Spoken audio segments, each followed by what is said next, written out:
के किनारे पर एक छोटा सा कुचा मकान, जिसके सामने लहलाते खेतों का समंदर फैला हुआ था।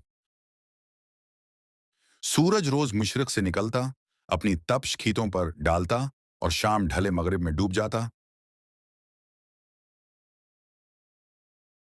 और उन्हीं लम्हों के बीच काशिफ अपनी जिंदगी के दिन काटता। काशिफ एक किसान था। मिट्टी से उसका रिश्ता खून से ज्यादा गहरा था। वो सूरज के साथ जागता और रात को थकन से चूर होकर लौटता। मगर उसकी असल थकन खेतों से नहीं, जिंदगी की दो राहों से थी, ज़ैनब और आयशा। ज़ैनब उसकी पहली बेबी थी, वही जो इस वक्त साथ खड़ी रही जब काशिफ के पास सिर्फ एक फटा पुराना बस्तर, एक हिंडिया और टूटी चारपाई थी।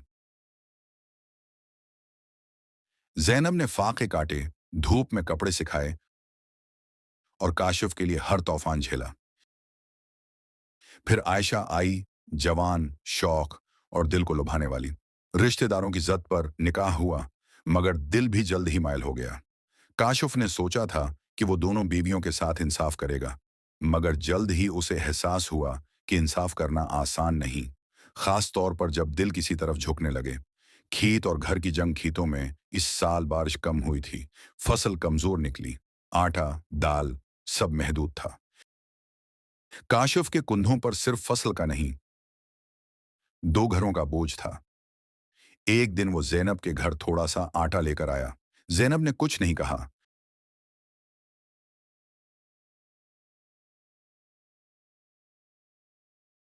बस चौल्हे में लकड़ियां डालें और चुपचाप रोटियां पकाने लगी।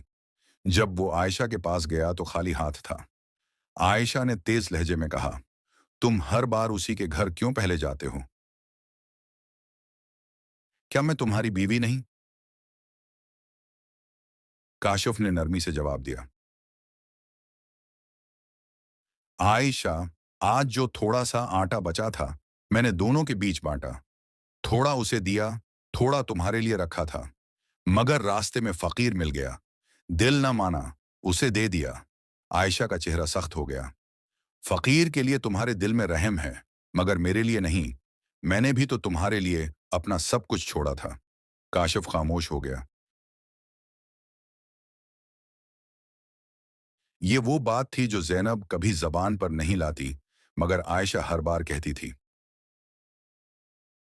काशिफ खेत में बैठा था। उसके हाथ की मुट्ठी में मिट्टी थी, जैसे वो उससे कुछ मांग रहा हो। ए जमीन, तो सबको बांट देती है, मैं क्यों नहीं बांट पाया? अगली सुबह वो ज़ैनब के पास गया।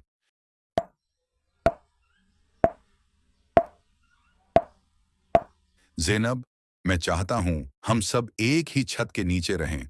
तुम, आयशा और मैं, शायद एक साथ जीने से फासले कम हो जाएं। ज़ैनब ने थोड़ी देर खामोश रहकर कहा, काशिफ, मैंने हमेशा तुम्हारी खुशी को अपनी रज़ा समझा है। अगर तुम समझते हो कि यही बेहतर है, तो मैं तैयार हूं। फिर वो आयशा के पास गया।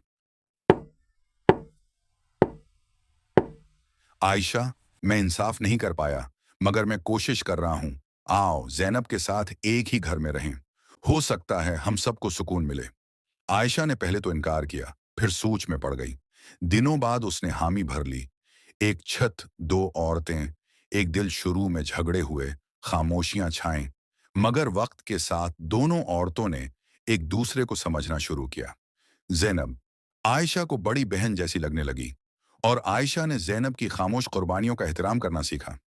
काशिफ अब भी खेतों में जाता था, मगर वापसी पर दो मुस्कुराते चेहरे उसका इस्तकबाल करते। वो जानता था कि फसल फिर अगेगी, वक्त बदलेगा, मगर रिश्तों का आसरा तभी बनता है जब दिलों की जमीन जरखीज हो।